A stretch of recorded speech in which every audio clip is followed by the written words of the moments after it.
तो चलिए अपनी बैंकिंग ट्रांजैक्शंस को इस वीडियो में खत्म करते हैं। और हमने 6 ट्रांजैक्शन जो देख ली थी वो क्या क्या थी, जिसमें से 2 थी मेरी कॉन्ट्रा एंट्री जब मैंने कैश डिपॉजिट किया बैंक में, और एक बार जब मैंने कैश विड्रॉ किया। दूसरा, मेरे को चेक मिला कस्टमर से, मैंने सेम डे जाके डिपॉजिट कर दिया। नेक्स्ट में सेम डे डिपॉजिट नहीं किया, उससे नेक्स्ट एंट्री में हमने बात की थी कि जो हमें चेक हमारे पास रखा हुआ है वो बैंक में जाके डिपॉजिट कर रहे हैं। और लास्ट में हमने देखा था जब हमारे कस्टमर ने हमारे बैंक में डायरेक्ट डिपॉजिट करा दिया था। आइए उससे रिलेटेड ही आगे बढ़ाते हैं हमारी नेक्स्ट ट्रांजैक्शन को, जिसमें हम कह रहे हैं कि जो चेक हमें प्रीवियसली हमने डिपॉजिट किया था बैंक में, ठीक है, वो डिसओनर्ड हो गया, ओनर नहीं हुआ बेटा, डिसओनर हो गया। डिसओनर का मतलब अब वो बाउंस हो गया है, मतलब हमारे पास पैसा नहीं आया। देखो जब हमने बैंक में चेक डिपॉजिट किया था कस्टमर वाला, तो हमने एंट्री की थी बैंक टू कस्टमर अकाउंट। इसका मतलब मैंने अपने कस्टमर से जो पैसा लेना था रिसीव कर दिखा दिया था, अब मुझे वो पैसा नहीं मिला है तो वापस से मुझे मेरा डेटर खड़ा करना पड़ेगा। तो एंट्री क्या हो जाएगी मेरी, customer account debit, customer account debit to bank. जो मैंने बैंक में पहले पेमेंट रिसीव दिखा दी थी वो अब नहीं आई है मेरे पास। यहां तक कोई प्रॉब्लम है तो मुझे बता दीजिए। आई होप यहां तक कोई प्रॉब्लम नहीं है।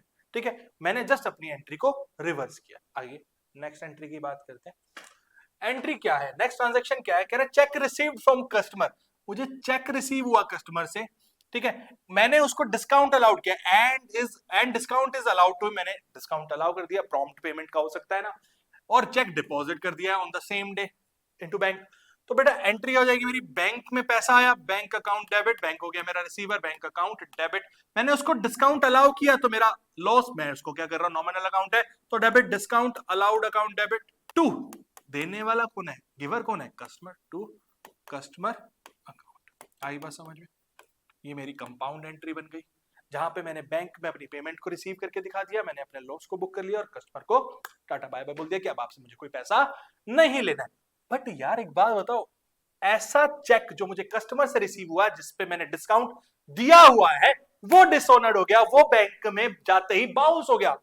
आई बात समझ में, तो बेटा मुझे उस केस में अपने डिस्काउंट को भी खत्म करना पड़ेगा, अपने कस्टमर को कंप्लीटली वापस से खड़ा करना पड़ेगा। कस्टमर यानी मेरा वापस से डेटर आ गया, customer account debit to bank, bank में पैसा नहीं आया है, टू डिस्काउंट अलाउड अकाउंट, उसको भी मुझे डिमोलिश करना पड़ेगा।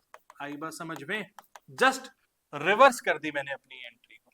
आई बात समझ में, वो पैसा सॉरी वो चेक जो मुझे मिला था कस्टमर से, जिसपे मैंने कस्टमर को डिस्काउंट दिया था, वो अब डिसऑनर हो गया है।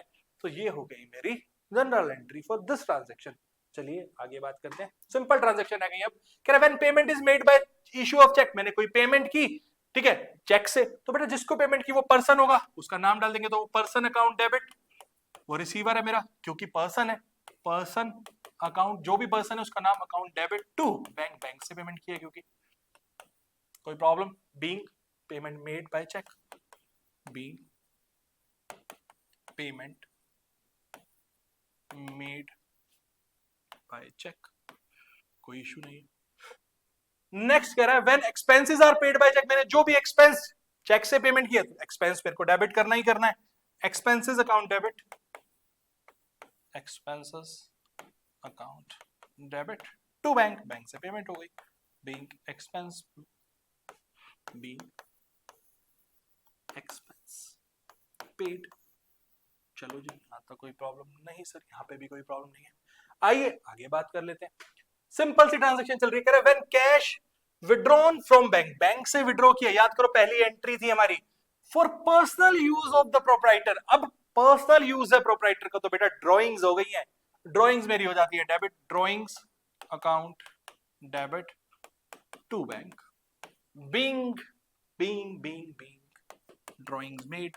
और बताओ जी, ये लो जी, सिंपल सी बात है जी। चलिए नेक्स्ट कह रहा है when interest is charge by bank, bank ने मुझसे कोई इंटरेस्ट चार्ज कर लिया तो वो मेरा एक्सपेंस है एक तरीके से, तो हो जाएगी interest account debit to bank, being interest charged. और बताओ, सिंपल, हाँ जी सर सिंपल। चलिए आगे बात कर लेते हैं, बात करते हैं लास्ट टू बैंकिंग ट्रांजैक्शन की, बिल्कुल सिंपल है, यहां तक कोई प्रॉब्लम नहीं है। आइए अब हमने लास्ट ट्रांजैक्शन में देखा बैंक ने इंटरेस्ट चार्ज किया था, अब कह रहे हैं when interest is allowed by bank, bank ने हमें इंटरेस्ट दिया है, बेटा तो ये मेरी इनकम हो गई, इसका नाम मैं इंटरेस्ट अकाउंट ना देके इंटरेस्ट रिसीव्ड अकाउंट दूंगा। बैंक में जो मुझे रिसीव हुआ क्योंकि वो मेरी इनकम बन गई, बैंक मेरा रिसीवर है, bank account. Debit to interest received account being interest received into bank. Bank में ही आ गया सीधा मेरा।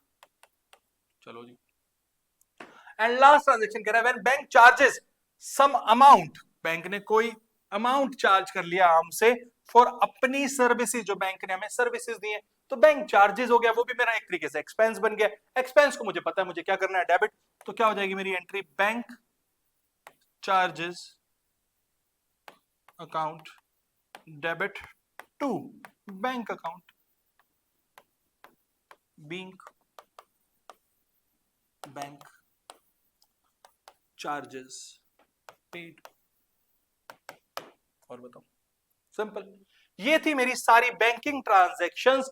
आपको बस एक ही काम करना है, हर ट्रांजैक्शन के लिए क्वेश्चन को अटेम्प्ट करना है। डाउट आए तो हमसे पूछ लेना है, कमेंट बॉक्स आपके लिए रखा हुआ है हमने, प्लीज जाके काम करो और साथ साथ हमें भी तो सब्सक्राइब करना है। आपको चैनल को कर लो सब्सक्राइब, बेल आइकन को कर दो प्रेस, ताकि आपके लिए सारे क्वेश्चंस और इंपॉर्टेंट एस्पेक्ट्स हम लेके आते रहें। चलिए मिलते हैं फिर आपसे नेक्स्ट वीडियो में। Bye, take care.